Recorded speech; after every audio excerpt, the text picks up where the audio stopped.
తిరిగి వార్తలకు స్వాగతం. సోమవారం తణుకు నారాయణ పాఠశాలలో model United nations master orator కార్యక్రమాన్ని ఎంతో అద్భుతంగా నిర్వహించినట్లు ప్రిన్సిపల్ కె సత్యనారాయణ తెలిపారు. కార్యక్రమంలో పశ్చిమ గోదావరి జిల్లా నారాయణ పాఠశాలలో 11 బ్రాంచ్లకు చెందిన విద్యార్థులు పాల్గొన్నారు. ఒక్కొక్క బ్రాంచి ఒక్కొక్క దేశానికి సంబంధించిన అంశాలపై వివరణ ఇచ్చి వాటిపై డిబేట్ నిర్వహించారు. తణుకు సర్కిల్ ఇన్స్పెక్టర్ నాగరాజు ఈ కార్యక్రమానికి ముఖ్య అతిథిగా విచ్చేసి మాట్లాడుతూ విద్యార్థి స్థాయి నుండి విద్యార్థులకు ప్రపంచ జ్ఞానం అందించడానికి ఇటువంటి కార్యక్రమాలు దోహదపడతాయని, కేవలం నారాయణ విద్యా సంస్థలు మాత్రమే ఇటువంటి కార్యక్రమాలు నిర్వహించడం అభినందనీయమని తెలిపారు.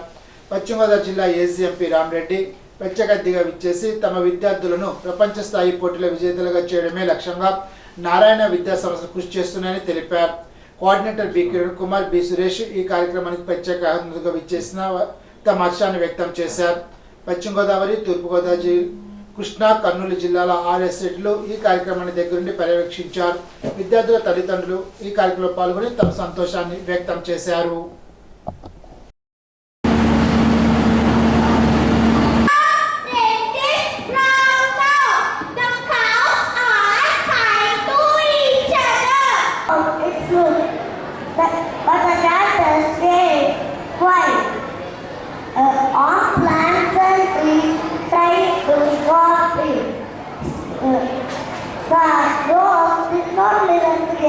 Places are also spoken is also home for many with many other Fernando, Goche and Akshay had all branch. Today I am date man in the pre-morning tradition that made look at wrestling, spear throwing, the first flag in 1780. The sports became popular among the colonists. Sports are also seen as a band of social class and strata. West Godavari నుంచి ఉన్నటువంటి 11 బ్రాంచుల్లో ఉన్నటువంటి first class నుంచి 7వ తరగతి వరకు ఉన్నటువంటి పిల్లల నుంచి సుమారుగా ఒక 77 మందిని సెలెక్ట్ చేసి వాళ్ళకి ఈ తణుకు బ్రాంచ్లో grand ఫినాలేగా master orator concept programme పెట్టడం జరిగింది. ఈ ప్రోగ్రాంకు సంబంధించి పిల్లలు వాళ్ళకు ఉన్నటువంటి రకరకాలైనటువంటి అంటే థింగ్స్ మీద, వాళ్ళకు ఉన్నటువంటి వ్యూస్ మీద వాళ్ళు ప్రజెంట్ చేయాల్సి ఉంటుంది.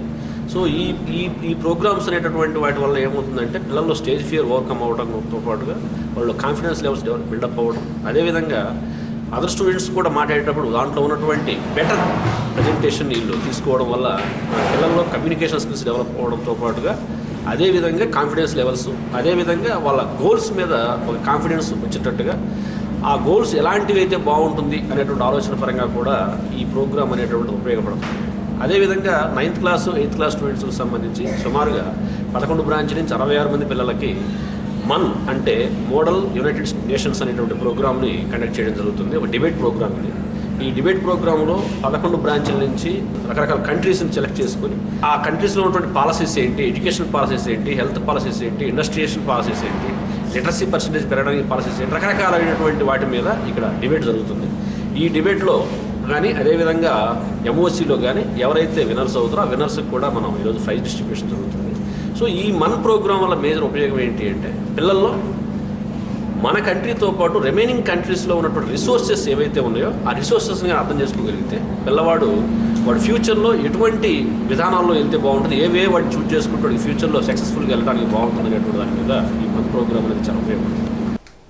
గ్రాఫిక్స్ మాయాజాలంతో ఉన్నవి లేనట్లు, లేనివి ఉన్నట్లు చూపించే ప్రయత్నంలో నవ్వులు పాలైన మేదనమెట్ల సిద్ధం సభ జనం లక్షల్లో ఉన్నట్లు చూపించడంలో అడ్డంగా దొరికిపోయారని గణపవరం టీడీపీ మండల అధ్యక్షులు ఇందుకూరు రామకృష్ణరాజు విమర్శించారు. జగన్ సిద్ధం సభ జనానికి నరకంగా మారిందని, జగన్ గెలవకపోతే పథకాలన్నీ పోతాయని ప్రజలను భయపెట్టడం జగన్ పిరిగితనానికి నిదర్శనమని అన్నారు. బీజేపీ, టీడీపీ, జనసేనతో కలవడంతో విమర్శలు గుప్పించడం జగన్కే చెల్లిందని రామకృష్ణరాజు పేర్కొన్నారు. ఐఏఎస్లు, ఐపీఎస్ను అడ్డుపెట్టుకుని జగన్ చేసిన అరాచకాలు అన్ని కాదని, ఎన్నికల అనంతరం వాటికి జవాబు చెప్పవలసి వస్తుందోనని ఉన్నతాధికారులకు దడపుడుతోందని తెలిపారు. ప్రభుత్వం మారితే పథకాలు పోతాయని అపోహ ప్రజలు విడనాడాలని, ఇంకా మేలైన పథకాలు టీడీపీ పాలనలో అమలవుతాయని హామీ ఇచ్చారు. ఆంధ్రప్రదేశ్లో టీడీపీ హయాంలో సుపరిపాలన స్థాపనకు గడువు రానున్న రోజుల్లో ఉందని, రానున్న ఎన్నికల్లో టీడీపీ ప్రజలు అఖండ విజయానికి చేకూర్చడానికి సిద్ధంగా ఉన్నారని ఇందుకూరి ధీమా వ్యక్తం చేశారు. వెలివరు వీరపేరంటలమ్మ చల్లని అమ్మవారి ఆశీస్సులు ఉంటే తాను వెలివరు గ్రామానికి త్వరలో ఎమ్మెల్యేగా వస్తానని డీసీబీబీ చైర్మన్ వైఎస్ఆర్ కాంగ్రెస్ పార్టీ నియోజకవర్గ ఇన్ఛార్జి పివిఎల్ నరసింహరాజు తెలిపారు. ఉండి మండలం వెలివరిలో వీరపేరంటలమ్మ అమ్మవారి నూతన కమిటీ చైర్మన్గా గాదిరాజు వెంకట్రాజు సభ్యులుగా ముందునూరు వీర్రాజు, కొల్లేపల్లి రామచంద్రరాజు, ముచ్చలపల్లి అర్జునరావు, పెంచెట్టి రాజేశ్వరి, గుబ్బల సచివతి, ఎని దమయంతి, నల్లూరు గంగారత్నం, తలపల సిజ్జిలక్ష్మి, కాలుపూరు సురేష్ కుమార్ తదితరులతో కూడిన కమిటీ ప్రమాణ స్వీకార కార్యక్రమంలో సోమవారం ఘనంగా నిర్వహించారు. ఈ సందర్భంగా నరసింహరాజు మాట్లాడుతూ తన బాల్య దశలో గుర్రబండిపై అమ్మవారానికి వచ్చిన విషయాన్ని గుర్తు చేసుకున్నారు.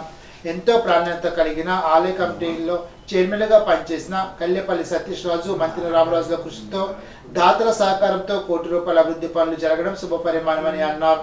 మాజీ చైర్మన్ కల్లేపల్లి సతీష్ రాజును ప్రత్యేకంగా గమనిస్తూ ఆలయ ప్రాంగణంలో కీలక భూమి వహించిన అభినందనమని తెలిపారు. కార్యక్రమంలో MPP Indukuri CR Narayana Raju, MC chairman బొక్క వెంకటేశ్వర్లు, గ్రామ మాజీ ఉప సర్పంచ్ ముందూరు కొండరాజు, చిలుకూరు సర్పంచ్ ముందూరు వెంకట సోమరాజు, మాజీ సర్పంచ్ ముందూరు శన సత్యనారాయణరాజు, దుర్గారావు, మంత్రి వీర్రాజు తదితరులు పాల్గొని మాట్లాడారు. మరి ఈ వెలువరు వీరపేరంటలమ్మ అంటే ఈ చుట్టుపక్కల అందరికీ కూడా ఎంతో నమ్మకం. ఆవిడ నమ్మి మొక్కుంటే తప్పనిసరిగా సమస్యలన్నీ తొలగిపోతాయని చెప్పి ఎంతోమంది ఆ అమ్మవారికి మొక్కుని వారి సమస్యలు తీర్చుకుంటూ ఉంటారు. ఇది చాలా పురాతనమైన గుడి. ఎంచేదంటే ఒక 50 సంవత్సరాల క్రితం నేను బాగా చదువుతున్నప్పుడు 2 రెట్ల బండి మీద తీర్థానికి వచ్చాను. అప్పుడే ఎంతో వైభవంగా ఇక్కడ తీర్థం జరిగింది.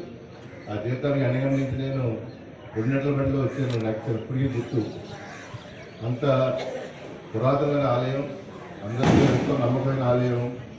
మరి అది రోజు రోజు అభివృద్ధి చెందుతూ మరి ఈరోజు ఎవరైతే భక్తులు మరి దాతలు ఉన్నారో వాళ్ళందరూ కూడా ₹1 కోటి పైన ఖర్చు పెట్టి ఎవరైతే భక్తులు మొక్కులు తీసుకుంటారు ఇక్కడికి వస్తారో వాళ్ళందరికీ సౌకర్యంగా ఉండటం కోసం ఇంత చక్కటి షెడ్యూల్ నిర్మించి భక్తులకు అందుబాటులో తీసుకొచ్చినందుకు ప్రతి దాతకి కూడా పేరు పేరున ధన్యవాదాలు తెలియజేసుకుంటున్నాను. చాలామంది దాతలు ఉంటారు. దాతలు అందరికన్నా పూలు ఎన్ని ఉన్నా దండగట్టి కూడా ఉండాలి. ఆ దండగట్టినోడే మన సతీష్. ఈ దాతలందరినీ ఏరుకుని వాళ్ళ దగ్గరికి వెళ్ళి వారికి ఇలా చేస్తున్నాం మీరు సహకరించమంటే అందరూ కూడా సహకరించారు. అయితే ఇంతమంది ఒకసారి కలిసి రావడం కుదరదు. అంటే వాళ్ళ ఉద్దేశం కూడా ఉండదు. ఎవరి వ్యాపారాలు ఉంటారు. ఏదో వెళ్తే ఇలా వచ్చినప్పుడు అమ్మవారిని దర్శించుకుందాం అట్లా ఉంటారు, కానీ ఏదో చేయాలని ఉండదు. కానీ ఆ ఐడియాని తీసుకుని అందరినీ కలిసి ఇలాగ చేద్దాం అనుకుంటున్న ఒక మంచి కార్యక్రమం అంటే కూడా దాతలందరూ కూడా చాలా బాగా ముందుకు వచ్చి చాలా సుందరంగా దీన్ని నిర్మించుకున్నారు. ఇది యాక్చువల్గా మరి దేవాదాయ మంత్రి గారి చేత ఓపెన్ చేద్దామని నేను చాలా కాలం నుంచి పెండింగ్ పెట్టుకున్నాం. కానీ ఇప్పుడు ఎలక్షన్ సమయం ఇవ్వడం వల్ల వాళ్ళు కూడా బిజీగా ఉండటం వల్ల ఆ టైం కుదరక మళ్ళీ ఎలక్షన్ కూడా వస్తుందనే ఉద్దేశంతో దీన్ని ఈరోజు ప్రారంభించుకోవడం జరిగింది. చాలా సంతోషం.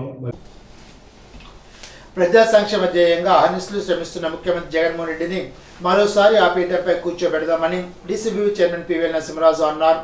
మహదేవపట్నం గ్రామ పంచాయతీ కార్యాలయంలో రిజిస్టర్డ్ డాక్యుమెంట్ పంపిణీ కార్యక్రమాన్ని సోమవారం ఆయన ప్రారంభించి మాట్లాడారు. గ్రామ ఉప సర్పంచ్ ముందు సుబ్బారాజు అధ్యక్షతన జరిగే సభలో నరసింహరాజు మాట్లాడారు. 14 ఏళ్లు ముఖ్యమంత్రిగా పనిచేసిన చంద్రబాబు నాయుడు ఏనాడు ఎన్నికల వాగ్దానాలు నెరవేర్చిన పాపన పోలేదని అన్నారు. మరోసారి కళ్ళబుల్లె కబుర్లతో దొంగ వాగ్దానాలు చేసి అధికారంలోకి రావాలని చంద్రబాబు కుతంత్రాలు పన్నుతున్నారని ఆరోపించారు. ఎవరికైనా ఇల్లు ఇచ్చారా, పిల్లలను చదివించారా, వైద్య ఆరోగ్యశ్రీ వంటి పథకాలు అమలు పరిచారని ప్రశ్నించారు. వివిధ పథకాల ద్వారా జగన్మోహన్ రెడ్డి పేదలను ఆర్థికంగా పైకి తీసుకొచ్చేందుకు నిరంతరం కృషి చేస్తున్నారని, అటువంటి నాయకుడిని మరోసారి ఎన్నుకోవడానికి ప్రజలు ఆలోచించుకోవాలని వివరించారు. ఉండి అభివృద్ధి కోసం తాను చేస్తున్న కృషికి ప్రజల మద్దతు పలకాలని విజ్ఞప్తి చేశారు.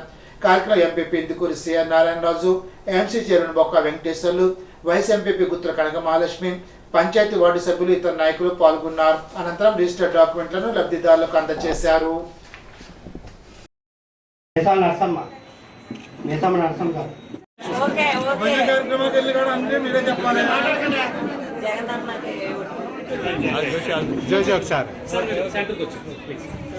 మరి ఇదివరకు మీరు తెలుగుదేశం ప్రభుత్వం చంద్రబాబు నాయుడు గారు ముఖ్యమంత్రిగా 14 సంవత్సరాలు చేశాడు. మనకి మీకు ఎవరికన్నా ఒక ఇంటి స్థలం ఇచ్చాడా, మీ పిల్లల్ని ఏమైనా చదివించాడా? లేకపోతే మీకు ఆరోగ్యశ్రీలో ఇవాళ డాక్టర్లు మీ ఇంటికి వచ్చి మీకు వైద్యం చేసి మందులు ఉచితంగా ఇస్తున్నారు. అవసరమైతే పెద్ద హాస్పిటల్ కూడా పంపించి మీకు అనారోగ్యం వస్తే మిమ్మల్ని పూర్తిగా నయం చేసి మళ్ళీ ఇంటికి పంపిస్తున్నారు. ఇవాళ జగన్మోహన్ రెడ్డి గారు కూడా అదే చెప్తున్నారు. నా వల్ల మీ కుటుంబానికి మంచి జరిగితేనే నాకు ఓటేయండి. నాకు ఎవరితోటి పొత్తులు అక్కర్లేదు. నేను అబద్ధం చెప్పను. నేను 2019 ఎలక్షన్ ముందు ఏమైతే మాట ఇచ్చానో ఆ పథకాలన్నీ కూడా ఈ 5 సంవత్సరాలు కూడా ఏ పథకం ఆపకుండా, కరోనా వచ్చినా ఆర్థిక ఇబ్బందులు వచ్చినా ఒక పథకం కూడా ఆపకుండా ఇచ్చిన మాట నిలబెట్టుకున్నాను. నా వల్ల లబ్ధి పొందితే నాకు ఓటేయండి అని అడుగుతున్నాడు. మరి ఇలా చంద్రబాబు నాయుడు గారు పవన్ కళ్యాణ్ తోటి అలాగే బీజేపీ తోటి అందరితోటి కలిసి ఎలాగైనా సరే మళ్ళీ అధికారంలోకి రావాలి, మళ్ళీ రాష్ట్రాన్ని దోచుకోవాలని ఆయన మళ్ళీ కుయుక్తులు పంచుతున్నాడు. అన్ని రకాలుగానే మరి మీకు పేదవాడిని ఆదుకుంటూ సేమ్ టైం మరి అభివృద్ధి కూడా మన గ్రామాల్లో, మీ గ్రామంలో చూసుంటారు, చాలా రోడ్లు వేసాం, 2 సచివాలయాలు కట్టుకున్నాం, రైతు భరోసా కేంద్రం కట్టుకున్నాం రైతుల కోసం. ఇలాగా ఒక పక్క గ్రామాలను అభివృద్ధి చేస్తూ సంక్షేమ పథకాలను అందిస్తూ ముందుకు నడిపిస్తున్న నాయకుడు జగన్మోహన్ రెడ్డి గారు. ఆకువేడు మండలం కుప్పనపూడిలో ఉండి శాసనసభ్యులు మంత్రి రామరాజు, నియోజకవర్గ జనసేన ఇన్ఛార్జి జితిక నాగరాజు, తెలుగుదేశం జనసేన పార్టీల ఐక్యతతో బాబుతో నేను ఇంటింటికి తెలుగుదేశం, ఇంటింటికి మన రాంబాబు కార్యక్రమంలో బాబు షూరిటీ భవిష్యత్ గ్యారంటీలోని మేనిఫెస్టోలో పథకాలు వివరిస్తూ ఇంటింటికి వెళ్లి ప్రచారం నిర్వహించారు. తెలుగుదేశం ఉమ్మడి జనసేన ఉమ్మడి ప్రభుత్వం వస్తే సూపర్ 6 పథకాలతో పాటు అనేక సంక్షేమ పథకాలు అందజేస్తామని తెలిపారు. కార్యక్రమంలో మండల పార్టీ అధ్యక్షులు, క్లస్టర్ ఇన్ఛార్జీలు, బూత్ ఇన్ఛార్జీలు, గ్రామ పార్టీ అధ్యక్షులు, మండల మహిళా కమిటీ సభ్యులు, మహాశక్తి టీం మెంబర్లు, గ్రామంలో ముఖ్య నాయకులు, కార్యకర్తలు, నియోజకవర్గ జనసేన నాయకులు పాల్గొన్నారు.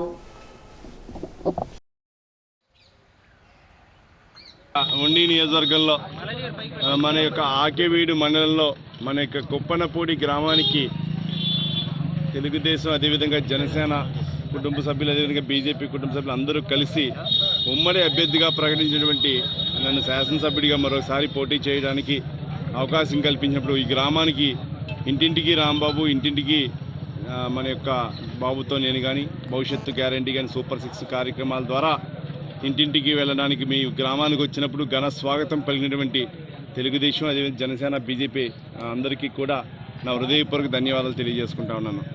ముఖ్యంగా ఈ గ్రామంలో ఎంతో ఇబ్బందికరమైన వాతావరణం, త్రాగునీటి సమస్య అత్యధికంగా ఉంది.